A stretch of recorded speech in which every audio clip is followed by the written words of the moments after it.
দীর্ঘ ৭ বছর পর আমি বাংলাদেশের কোনো একটি গ্রামে এসেছি। এটি ব্রাহ্মণবাড়িয়ার আশুগঞ্জ উপজেলার একটি প্রত্যন্ত গ্রাম। আমার শহরকেন্দ্রিক এই বেড়ে ওঠায় গ্রাম আমার সবসময় পছন্দের, কিন্তু বাস্তবতায় এটাই যে আমার কোনো গ্রাম নাই। আমার কোনো গ্রাম না থাকায় আমি গ্রামের প্রকৃতি, এই সহজ সরল পরিবেশ উপভোগ করতে পারি না। এই যে দীর্ঘ ৭ বছর পর আমি লাস্ট কবে যে গ্রামে গেছি ঠিক মনে পড়তেছে না, তবু মনে হয় ৭-৮ বছর আগে আমি গ্রামে গিয়েছিলাম।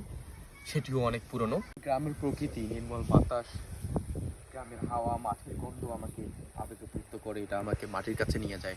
আমার এই যে শহরকেন্দ্রিক জীবনের এই ব্যস্ততা, সেটি গ্রামে আসলেই আমি নিজেকে খুঁজে পাই। আমার কাছে মনে হয় এই যে সহজ সরল জীবন গ্রামের, এটি আমার কাছে অনেক ভালো। শহরের জীবন যে এত কঠিন, ইট পাথরের জীবন, আমাদের বেঁচে থাকা লড়াই সংগ্রাম, সেই লড়াই সংগ্রামের থেকে গ্রামের সহজ সরল জীবন মাঝে মাঝে মনে হয় সব কিছু ছেড়ে দিয়ে এসে এখানে ধান চাষ করি, এখানে চাষাবাদ করি, যা দিয়ে 3 বেলা খাবার আহার্যটাই 3 বেলা খাই, সুখে শান্তিতে থাকি। এত ডিস্টার্ব, এত পলিউশন, এত কিছু, এত যন্ত্রণা, নিজেদের প্রতিযোগিতা, বেঁচে থাকার লড়াই, এই লড়াই সংগ্রামে মোটেও আমার ভালো লাগে না। আমার মনে হয় আমি একটা গ্রাম কিংবা পাহাড়ের একটা নির্জন জায়গায় গিয়ে নিজের বসতি করি, নিজের জীবনকে সাজাই।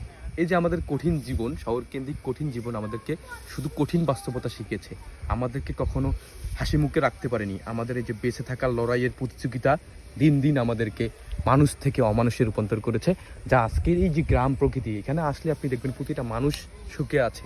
যার যেটা থাক, যে অবস্থায় থাক, তারা প্রত্যেকটা মুহূর্ত তারা সুখের সন্ধানে খুঁজে। তাদের যে সকাল থেকে রাত পর্যন্ত একটা নির্জীবতা দেখলে আমার কাছে আসলেই প্রচণ্ড ভালো লাগে। এই যে ব্যস্ততা নেই, জ্যাম নেই, টাকা ইনকামের যে প্রতিযোগিতা, এটা এখানে নাই। এরা স্বল্প টাকার বিনিময়ে কাজ করতেছে কিংবা নিজের ক্ষেতে চাষ করতেছে, 3 বেলা আহার জোটাচ্ছে। এটাই জীবনের মানে। আমার কাছে এই জীবনটাই সুন্দর মনে হয়, এই জীবনটাই আমার কাছে